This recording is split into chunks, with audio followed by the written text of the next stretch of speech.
மனுஷங்க மிருகமா வாழ்ற இந்த சமூகத்துல நீயும் நானும் போராடி தான் வாழ்ந்தாகணும்.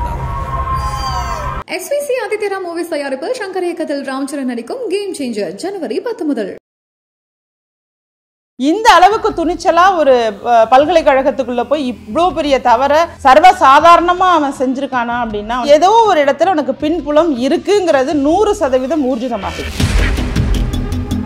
இந்த சம்பவத்தில் ஒரு ஃபோன் ரிங்கு வந்து அட்டன் பண்ணி பேசுனதுனால தான் அந்த பொண்ணால் வந்து இந்த ஸ்டேட்மெண்ட்டை கொடுத்துருக்க முடியும். அதுவும் ஒரு கல்லூரி 2ஆம் ஆண்டு படிக்கிற பெண்ணுக்கு ஃபோன் அட்டன் பண்ணி பேசுகிறதா இல்லை சும்மா எடுத்து பேசுகிறாங்களான்னு கூடவா தெரியாது. இந்த யார் அந்த சார் அப்படிங்கிற இடத்த அப்படியே இன்னைக்கு காவல்துறை மூடி மறைக்கிறாங்க. இப்படி புதருக்குள்ள காதலுடன் இருக்கத்தான் அண்ணா பல்கலைக்கழகத்துக்கு அந்த பெண்ணை பெற்றோர்கள் அனுப்பினார்களா? இவன் யாரு, இவன் ஏன் உள்ள போனா, இவனுக்கு என்ன அங்க வேலை, இவன் எத்தனை நாளா போயிட்டு இருக்கான், எதுக்காக போயிட்டு இருக்கான், இதுதானங்க கேள்வி. காலேஜுக்குள்ள பசங்க உட்கார்ந்து இருக்கிறதுக்கு தானங்க கல்லூரி இருக்கு, பல்கலைக்கழகம் இருக்கு. அது என்ன கேள்வி? அங்க 2.5 வயசு குழந்தைய வந்து பாலியல் பலாத்காரம் செய்யறாங்க. அந்த குழந்தைகிட்ட என்ன துணி இருக்கு, இல்ல என்ன ஆபாசம் இருக்கு, என்ன ஆடை அதால அணியும் இருக்கு.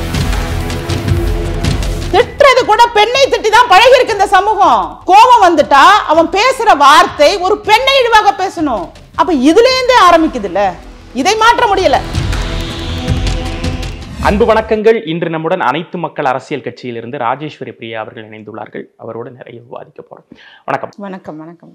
அண்ணா பல்கலைக்கழகம் ரொம்ப பாரம்பரியம் மிக்க, வரலாற்று சிறப்பு மிக்க பல்கலைக்கழகத்துல ஒரு மாணவி பாலியல் துன்புறுத்தலுக்கு உள்ளான செய்தி நாடு முழுவதும் ஒரு பரபரப்பையும் ஒரு அதிர்ச்சியும் ஏற்படுத்தி இருக்கு. பல்கலைக்கழகத்தோட கேம்பஸ் உள்ள அங்கே நடக்கக்கூடிய சம்பவமா இதுங்கிறது அதிர்ச்சியை ஏற்படுத்துது. இப்போ பெற்றோர்களுக்கெல்லாம் நம்பி அனுப்பக்கூடிய இடமே கல்விக்கூடங்கள் தான். அது பள்ளிக்கூடமாக இருக்கட்டும், கல்லூரியாக இருக்கட்டும், அதுக்கு தான் வந்து பிள்ளைங்க சேஃபாக இருக்காங்க அப்படின்னு சொல்லி அனுப்புகிறோம்.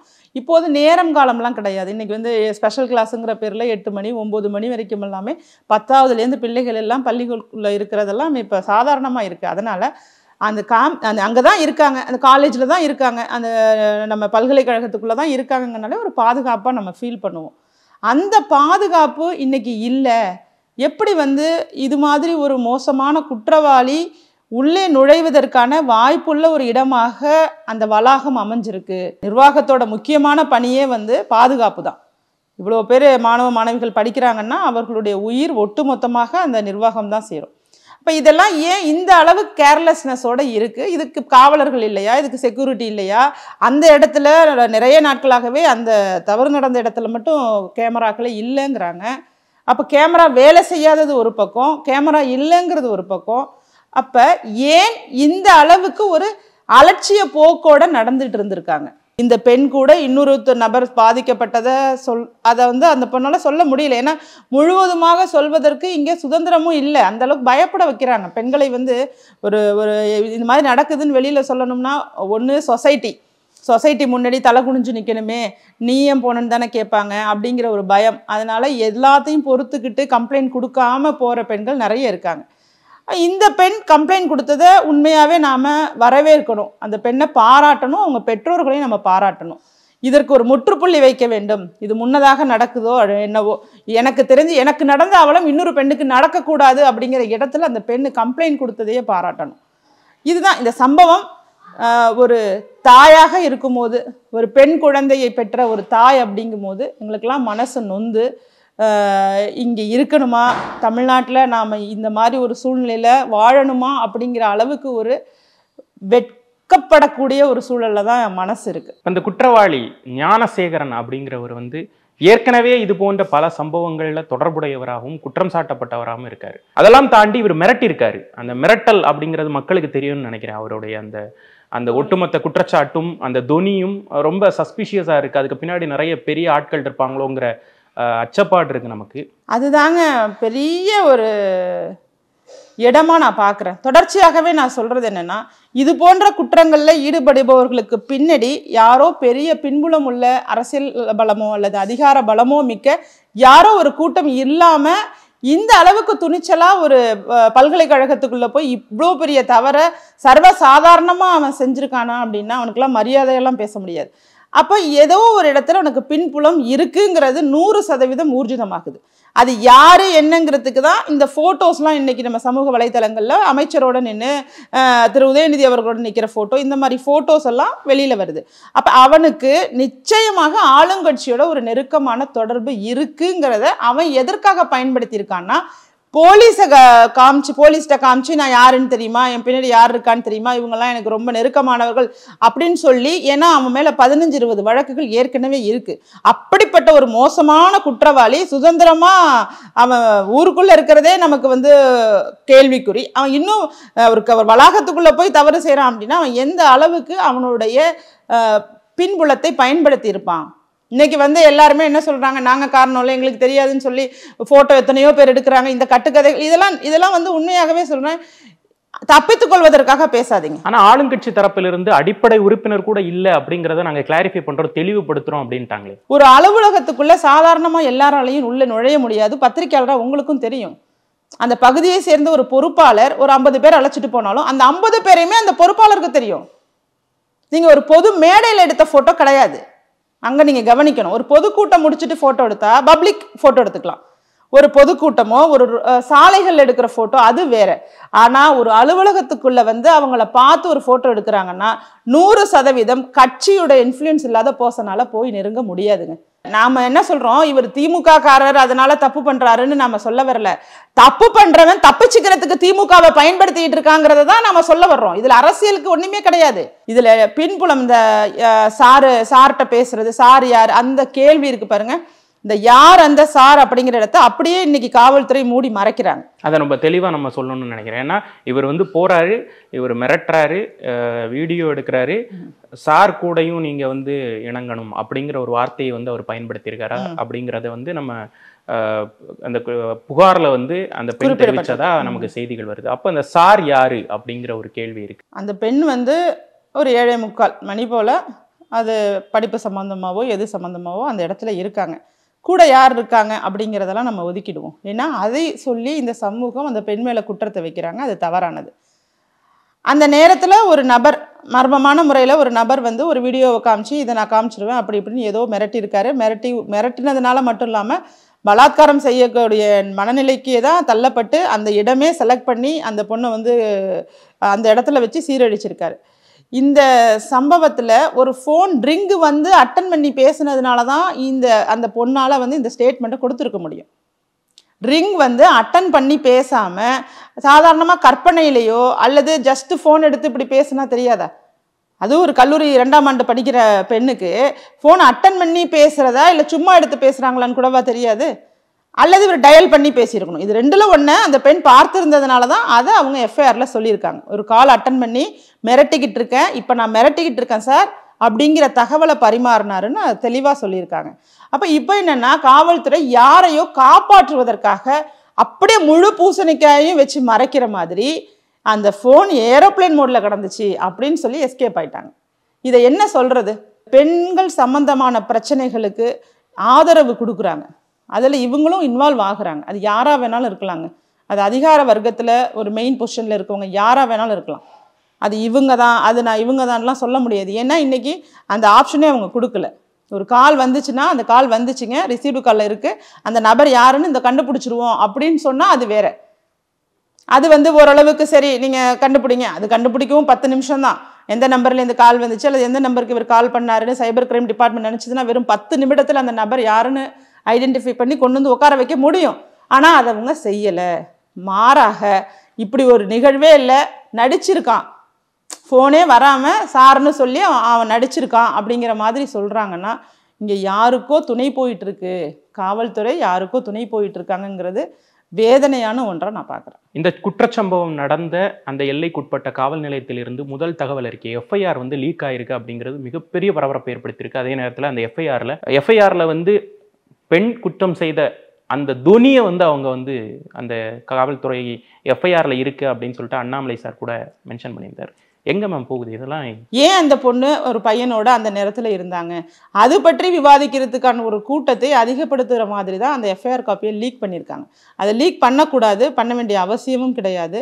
நீங்கள் அதை லீக் பண்ணதோட நோக்கம் அப்படிங்கிறது அந்த பெண் மேலே பழியை சுமத்திட்டு மற்றதையெல்லாம் செகண்டரியாக வைக்கலாம்னு நினச்சி தான் அதை லீக் பண்ணியிருக்காங்க. அது மிக மிக தவறானது. அதில் அவங்களோட ஒரிஜினல் பெயரை மென்ஷன் பண்ணி எல்லா டீட்டெயில்ஸும் மென்ஷன் பண்ணியிருக்கிறத எப்படி அவங்க பண்ணாங்க? இதுக்கு நீங்கள் அதிகாரிகளை இடைநீக்கம் செய்கிறது கூட ஒரு தண்டனை கிடையாது. இவங்கெல்லாம் பணியிலே இருக்கக்கூடாது. அப்படி உங்களை மீறி எனக்கு தெரிஞ்ச அளவில் இது கண்டிப்பாக அரசோட அழுத்தத்தினால தான் வெளியிடப்பட்டிருக்கு. ஏன்னா நமக்கு கிடைத்த தகவல் படி அதில் பெண் அந்த மாதிரி ஒரு இடத்துக்கு போனது தவறுங்கிற தொனியில அந்த கம்ப்ளைண்ட் எழுதப்பட்டது மாதிரி தான் இருக்கு அப்படிங்கிறது தான் நமக்கு கிடைக்கிறது. அதை நினைக்கிறப்ப கொஞ்சம் வேதனையா இருக்கு. நிர்பயா வழக்குல என்ன நடந்துச்சோ அது போலவே அந்த மிட் நைட்ல அந்த பெண்ணு அதோட ஆடை இது ஏன் காதலரோட போனது இது மாதிரியான விஷயத்தையெல்லாம் வச்சு தானே அதை திசை திருப்ப பார்த்தாங்க. அந்த டெக்னிக்கையும் இங்கே யூஸ் பண்ணியிருக்கணும். அதே டெக்னிக்கை எடுத்து திரும்ப யூஸ் பண்ணுறாங்க. இந்த பெண் மேலே தான் தப்பு அப்படிங்கிற மாதிரி கொண்டுட்டு போயிடலாம். காலமாகவே இந்த சொசைட்டியில் நடக்கக்கூடிய பல்வேறு பிரச்சனைகளுக்கு ஒரு பெண் இன்வால்மெண்ட் இருந்தால் அந்த பெண் செய்தது தான் தவறு அப்படின்னு அவர்களை பார்த்து கை காட்டியே பழக்கப்பட்டுட்டு இந்த இடத்துல ஒரு பெண்ணுங்க 8 மணி வரைக்கும் ஒரு இடத்துல உட்கார்ந்து இருக்கிறதுங்கிறது ஒரு பெரிய தவறா நீங்க நினைக்க முடியாதுல்ல. வெளியில போய் அது உட்கார்ந்து இல்லையே. நீங்க சொல்வது போல மற்ற பிற சம்பவங்கள்லாம் நடந்துச்சு. அதுல என்னன்னா அவங்க சந்தோஷமாக இருக்கணுங்கிறதுக்காகவே ஒரு இடத்துக்கு போறாங்க. ஒரு வீடுக்கோ ஒரு வேற விதமா ஒரு பீச்சுக்கோ அந்த மாதிரி வேறு மாதிரியான மைண்ட் செட்டில் போகிறாங்க. அது வேற. ஆனால் ஒரு வளாகம் நம்ம கல்வி வளாகத்துக்கு உள்ள 8 மணி இல்லைங்க 10 மணி வரைக்கும் இருந்தாலும் என்ன தவறு இருக்கு? அந்த இடத்துல அவங்க யாரு கூட இருந்தாங்க அப்படின்னு கேள்வி கேட்கறதே தவறான ஒன்றுன்னு பார்க்குறேன். அந்த இடம் என்ன? அது என்ன இடம்? அது என்ன? அது மோசமான இடமா? நான் கேட்குறேன். அது பீச்சில் இருந்தாங்களா, பார்க்கில் இருந்தாங்களா, அல்லது வேறு ஏதாவது ஹோட்டல் அறையில் இருந்தாங்களா? ஒரு கல்வி கற்கக்கூடிய வளாகத்துக்குள்ள யாரோட இருந்தாலும் ஒன்றும் இல்லைல்ல. எப்பவுமே இது மாதிரியான சர்ச்சையான சம்பவங்கள் சமூக ஊடகங்கள்ல பயங்கரமா விவாதிக்கப்படும். சமூக கோபம் அப்படிங்கிறது மக்களுடைய கோபத்தை எங்க கொண்டு கொட்டுறதுன்னு தெரியாம சமூக ஊடகங்கள்ல கொட்டுவாங்க. ஆனா நான் இப்ப சில கமெண்ட்டுகள், அதுவும் ஒரு பர்டிகுலர் கமெண்ட்டை நான் வாசிக்கிறேன். இப்படி புதருக்குள்ள காதலுடன் இருக்கத்தான் அண்ணா பல்கலைக்கழகத்துக்கு அந்த பெண்ணை பெற்றோர்கள் அனுப்பினார்களா? ராத்திரி 8 மணிக்கு மேல அண்ணா யூனிவர்சிட்டி புதருக்குள்ள படிக்கிற பிள்ளைக்கு என்ன வேலைன்னு முதல்ல விசாரிங்க அப்படிங்கிற ஒரு பதிவு. அப்படி அந்த பெண் தவறான பெண்ணாக இருந்தால் அதற்கு தேர்வு செய்யக்கூடிய இடம் அந்த வளாகமாக இருக்க வேண்டிய அவசியம் இல்லை. அதற்கு ஏகப்பட்ட இடங்களும் இருக்கு, ஆப்ஷன்ஸும் இருக்கு. இன்னைக்கு ஒன்றும் பெண்கள் அந்த காலம் மாதிரி வீட்டுக்குள்ளேயே இல்லை. ஃப்ரெண்ட்ஸோட வெளியில போறேன்னு சொன்னா பேரண்ட்ஸ் அலோவ் பண்றாங்க தான். ஃப்ரெண்ட்ஸோட சினிமாவுக்கு போறனாலும் விடுறாங்க தான்.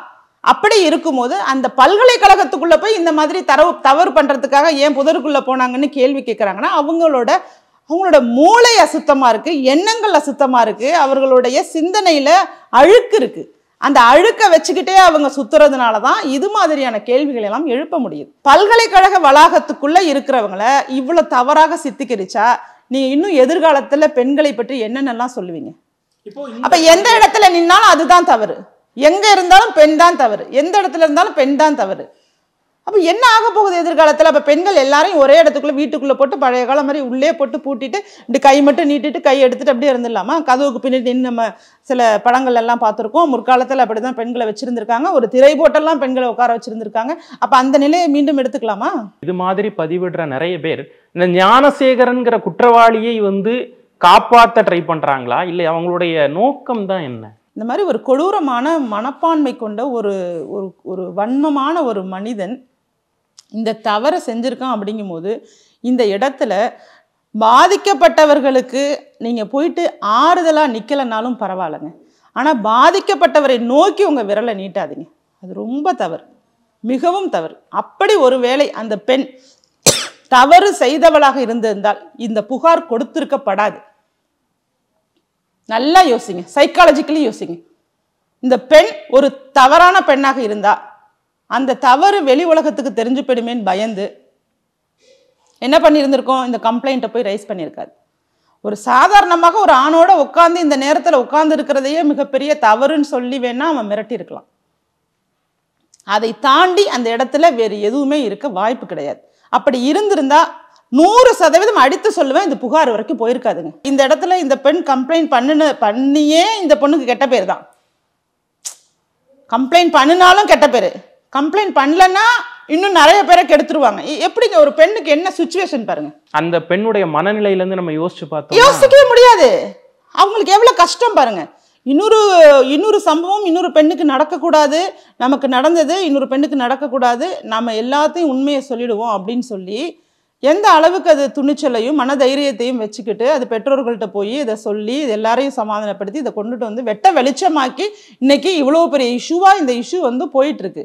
இப்போ நீங்கள் பெண் வீட்டாரையும் அந்த பெண்ணோட பெற்றோரையும் அந்த பெண்ணையும் மனதளவில் கூனி குறுக செய்து அவர்களை மேலே எல்லா பழிகளையும் அவங்க மேலே தூக்கி போட்டுட்டு இவ்வளவு கேவலமாக எவ்வளோ குற்றங்கள் செஞ்ச ஒரு பாவி, ஒரு திருட்டுங்கிறாங்க, அதுங்கிறாங்க, ஏற்கனவே பாலியல் குற்றத்தில் ஈடுபட்டிருக்காங்கிறாங்க, ஒரு அக்யூஸ்டு மிகப்பெரிய ஒரு குற்றவாளி. இந்த குற்றவாளி ஒரு பாத வழியால் ஒரு பல்கலைக்கழகத்துக்குள்ளே வருவானா, வந்து இது மாதிரி இவ்வளோ பெரிய சம்பவத்தை செய்வானா, அவனை பற்றி இவனுங்கெல்லாம் பேச மாட்டாங்களா? அந்த பதிவு போட்டவருக்காக தான் சொல்கிறேன். இவனுங்கெல்லாம் இவன் வந்து இப்படிப்பட்டவனா இருக்கானே, இவன் வந்து எப்படி அவன் காலேஜ் உள்ளே போனாங்கிறது தானங்க கேள்வியாக இருக்கணும். காலேஜுக்குள்ள பசங்க உட்கார்ந்துருக்கிறதுக்கு தானங்க கல்லூரி இருக்கு, பல்கலைக்கழகம் இருக்கு. அது என்ன கேள்விங்க? கேள்வி எதுவாக இருக்கணும்? இவன் யாரு, இவன் ஏன் உள்ள போனான், இவனுக்கு என்ன அங்க வேலை, இவன் எத்தனை நாளா போயிட்டு இருக்கான், எதுக்காக போயிட்டு இருக்கான், இதுதானங்க கேள்வி. அதை பார்க்கறதுக்கு கூட செக்யூரிட்டி இல்லையா? ஒரு தேர்ட் பர்சன் எவனோ ஒருத்தன் உள்ள வந்துட்டு போறதை பார்க்கறதுக்கு இந்த பல்கலைக்கழகத்துக்குள்ள யாருமே இல்லையா? அவனை சந்தேகப்படுறதுக்கு ஆள் இல்லையா? இந்த மாதிரி கேள்விகளை எழுப்பினா தானங்க ஒரு சமூகம் நல்ல மனநிலையோட போயிட்டு இருக்குன்னு நம்ம யோசிக்க முடியும். இப்போ திருட்டு போகுது, ஒரு செயின் போட்டிருந்தாங்க, ஒரு அம்மா அவங்க வீட்டில் இருந்தாங்கன்னா நீ ஏன் செயின் போட்டேன்னு கேட்க முடியுமா? அவங்க வீட்டில் தான் இருப்பாங்க, அவங்க செயின் போட்டுட்டு வீட்டில் தான் இருந்திருக்காங்க. திருடன் வந்து செயின் போட்டா திருட தான் செய்வான்னு சொல்ல முடியுமா? யாரை குறை சொல்ல முடியும்? திருடனை இவங்கெல்லாம் யாரை சொல்லுவாங்கன்னா அந்த செயின் போட்டிருந்த அம்மாவை சொல்லுவாங்க போல. ஏன் நீ செயின் போட்டுட்டு வீட்டுக்குள்ள இருந்த, எப்படி இந்த லாஜிக்லெஸ். அதுக்காக சொல்றேன். இந்த விக்டிம் பிளேமிங் அப்படிங்கிறது எல்லா பாலியல் துன்புறுத்தல் சம்பவங்கள்லையும் ஏதோ ஒரு மூலையிலேருந்து நமக்கு கேட்டுக்கிட்டே இருக்கு. அந்த பெண் ஏதாவது செஞ்சிருப்பா, அந்த பாங்கு இருக்கு இல்லையா, அந்த துனி, அதை வந்து நம்ம வந்து கண்டிப்பா ஒரு இந்த நிகழ்வோடாவது பார்த்துட்டு இருக்க மக்கள் நிறைய பேர் பார்த்துட்டு இருப்பாங்க. அவங்களுக்கும் எல்லாருக்கும் புரியுற மாதிரி கொஞ்சம் சத்தமா சொல்ல வேண்டிய கடமைக்கு நம்ம இருக்கோம் இல்லையா? அந்த துனியை வந்து நீங்க எப்படி பார்க்க? ஒரு 2.5 வயசு குழந்தைய வந்து பாலியல் பலாத்காரம் செய்கிறாங்க. அப்போ அந்த குழந்தைகிட்ட என்ன துணி இருக்குது, இல்லை என்ன ஆபாசம் இருக்குது, என்ன ஆடை அதால் அணிய முடியும்? அது உடலில் நீங்கள் எங்கே என்னத்தை பார்த்தீங்க? அந்த குழந்தையை பற்றி பேசினால் கூட அது மேலே கூட பழி போடக்கூடிய ஒரு சமூகமாக இந்த சமூகம் இருக்குங்கிறத அழுது கத்தி கதறி பெண்கள் வந்து தன்னுடைய வேதனையை எப்படி வெளிப்படுத்தினாலுமே பெண் மேலே நீங்கள் கூறியது போல அந்த சின்ன தவறு இருக்கும் அப்படிங்கிற ஒரு எண்ணம் இருக்கு பாருங்க, ஆழமாக சமூகத்திடம் பதிந்துட்டு பெண்களை வந்து ஏதோ ஒரு வகையில் கார்னர் பண்ணிட்டு நாம் வந்து தப்பிச்சுக்கலாங்கிற ஒரு மனநிலைமையை இந்த ஆண் வர்க்கமோ அதிகார வர்க்கமோ பணபலம் படைத்தவர்களோ உருவாக்கி அதன் மூலமாக குளிர்காய்ந்து இப்போ இது யாருக்கோ ஒரு பரிசு பொருள் மாதிரி ஆக்கிட்டாங்க. பெண்ணை திட்டுறது கூட பெண்ணை திட்டி தான் பழகி இருக்கு இந்த சமூகம். திட்டுறது கூட உலகம் முழுவதுமே, இங்க இல்ல அங்க இல்ல, உலகம் முழுவதும் கோபம் வந்துட்டா அவன் பேசுற வார்த்தை ஒரு பெண்ணை இழிவாக பேசணும். அப்ப இதுல இருந்தே ஆரம்பிக்குது இல்ல, இதை மாற்ற முடியல. இன்னைக்கு நாம எவ்வளவோ பேசுறோம், பார்லிமெண்ட்ல நிறைவேற்றுங்க, நான் சொல்றேன் பார்லிமெண்ட்ல நிறைவேற்றுங்க. எப்படி வந்து பட்டியலின மக்களுக்கு அவங்களுடைய மனசு புண்படும்படி பேசக்கூடாது, சாதி குறித்து பேசினா பிசிஆர் ஆக்ட் இருக்கோ, அதே மாதிரி பெண்கள் குறித்து, பெண்கள் உடல் உறுப்புகள் குறித்தோ அல்லது பெண்கள் கேரக்டர் குறித்தோ பேசக்கூடிய வார்த்தைகளை பயன்படுத்தினா இமீடியட்டா ஒரு ஆக்ட் அமெண்ட்மெண்ட் பண்ணி கொண்டுடுவாங்க. இதுதானே பெண்ணோட அடுத்த ஸ்டெப்பா இருக்க முடியும். அப்ப அந்த இடத்துலயே ஒரு பெண்ணுக்கு ரோசம் கிடையாது, சொரணை கிடையாது, அவ ஒரு பொருள் மாதிரி, அவரால் எதுவுமே பண்ண முடியாது, அவ எதற்குமே இயலாதவள். அப்ப நம்ம என்ன குறை வேணாலும் சொல்லிடலாம், என்ன குற்றம் வேணாலும் சுமத்தலாம். இது என்னங்க சொசைட்டி இது? நம்ம இதையெல்லாம் இந்த காலகட்டத்தில் மாற்றணுங்கிறது தான் என்னை போன்றவரோட நோக்கம். மனம் திறந்து ஒரு சமூக கோபத்தை வந்து காட்டியிருக்கீங்க. கண்டிப்பா இது போன்ற சம்பவங்கள் இனி நடக்காம இருக்கிறதுக்கு உங்களுடைய நிறைய விஷயங்களை வந்து பார்த்துக்கிட்டு இருக்கக்கூடிய மக்களும் சரி, ஒரு பதிவிடும் போதும் ரொம்ப ரெஸ்பான்சிபிளாக அவங்க வந்து சோஷியல் ஒரு ரெஸ்பான்சிபிலிட்டி எடுத்துகிட்டு பதிவிடணும் அப்படிங்கிற ஒரு பதிவையும் கருத்தையும் நீங்கள் சொல்லியிருக்கீங்க. உங்களுடைய நேரத்திற்கும் உங்களுடைய கருத்திற்கும் நன்றி. மனுஷங்க மிருகமாக வாழ்கிற இந்த சமூகத்தில் நீயும் நானும் போராடி தான் வாழ்ந்தாகணும். SVC ஆதித்யரா மூவிஸ் தயாரிப்பு சங்கர் இயக்கத்தில் ராம்சரண் நடிக்கும் கேம் சேஞ்சர் ஜனவரி 10 முதல்.